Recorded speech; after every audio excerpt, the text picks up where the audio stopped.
Sasa hivi exclusive kabisa kumekuwa na mjadala na uchambuzi mkubwa ulioweza kuonekana baina ya viongozi wa klabu ya Simba na viongozi wa klabu ya Yanga na hata pia bodi ya ligi pamoja pia na shirikisho la mpira wa miguu wa soka wa Tanzania, ili mradi kuweza kuweka bayana kwa kile kilichoweza kujitokeza na makosa ambayo yaliweza kujitokeza baina ya klabu hizi mbili, kwa sababu mashabiki wanachodai na kile ambacho sasa hivi kimekuwa kikiangaliwa kwa ukubwa sana kwenye ligi ya NBC ni kuweza kuona dabi ya mafahari wawili wa ligi ya NBC, ambapo kila mmoja alikuwa anataka kufahamu nini mwafaka na kinachoendelea baina ya hizi timu mbili kuelekea kwenye dabi ya Kariakoo tarehe 8. Mambo yaliahirishwa, kwa hiyo kila mmoja sasa hivi yupo kwenye kutaka kujua nini kitakachofuata. Je, mechi itachezwa siku gani? Lakini nikufahamishe tu kwa taarifa ambayo tumeweza kuipata, na ni taarifa ambayo kwa mujibu wa bodi ya ligi na shirikisho la mpira miguu wa soka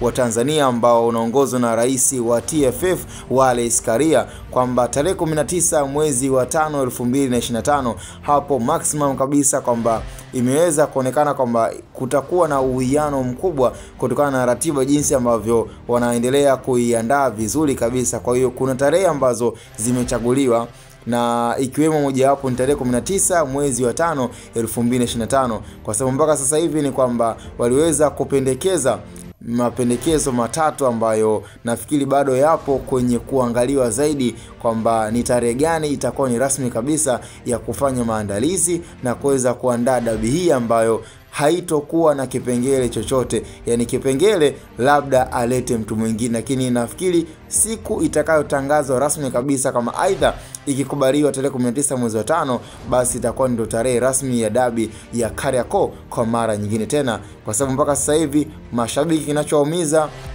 gharama na muda ambao waliwekeza sana kwenye kuifuatilia dabi hii na hata maandalizi ambayo waliamini kwa wale ambao walikuwa wanatoka mikoani yaliweza kuchukua gharama nyingi. Kwa hiyo mwafaka kuhusu mashabiki waliopoteza gharama, nafikiri mpaka sasa hivi majibu hayajatokea na hakuna kilichojadiliwa kuhusiana na lawama ambazo mashabiki wameweza kuzitoa kama sehemu ya hasara iliyoweza kujitokeza tarehe 8 mwezi wa 3 2025. Kwa hiyo nafikiri lawama zote bado still zinaendelea kwa viongozi wa TFF na viongozi wa bodi ya ligi pamoja na klabu hizi mbili ambazo zilifanya utovu wa nidhamu na pia ziliweza kuwakosea sana mashabiki ambao wamekuwa wakisapoti timu hizi kwa ukubwa sana na kuwapa morali ya timu hizi kuendelea kufanya vizuri katika michuano ya ndani na michuano ya nje. Kwa hiyo nafikiri kila mmoja kwa sasa ameweza kuisave tarehe 19 mwezi wa 5. Kwa hiyo tunachokisubiria ni kwamba je,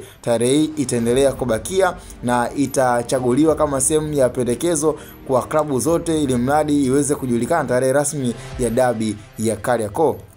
Sasa kwa madai haya nafikiri nikupe airtime kwa ewe msikilizaji ambaye huenda ukaona la kuzungumza zaidi kuhusiana na kosa ambalo lilitendewa kutoka kwa hizi klabu mbili na hata kwa viongozi wenyewe ambao pia walipelekea taarifa kuitoa rasmi kabisa kwamba dabi imeweza kuahirishwa. Kwa hiyo kwa tarehe 19 mwezi wa 5 nafikiri ni swala la muda tu. Kama ni tarehe ambayo ni ya magomashi basi itajulikana, na kama itakuwa ni tarehe rasmi kama